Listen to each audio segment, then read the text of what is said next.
як хушхабари варзишӣ дорем ки онро манзуратон мегардонем. 14 август соати 8 ҳайати дастаи мунтахаби Тоҷикистон бо дастоварди олимпӣ ба ватан бармегардад.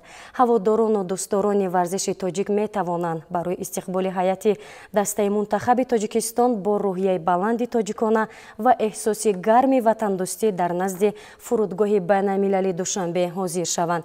ёдовар мешавем ки 26 июл дар шаҳри Парижи Фаронса бозиҳои 33-юми тобистонаи Олимпии 2024 расман оғоз гардиданд ки то 11 август идома ёфтанд. ҷумҳурии Тоҷикистонро дар ин мусобиқот 14 варзишгар аз рӯи 6 намуди варзиш аз ҷумла ҷудо, бокс, таеквондо, гӯштини тарзи озод, шиноварӣ ва варзиши сабук муаррифӣ карданд. дар бозиҳои 33-юми тобистонаи Олимпии 2024 аз рӯи 32 намуди варзиш 10,500 варзишгар аз 260 давлати ҷаҳон иштирок намуда барои 329 маҷмӯи медалҳо мубориза бурданд.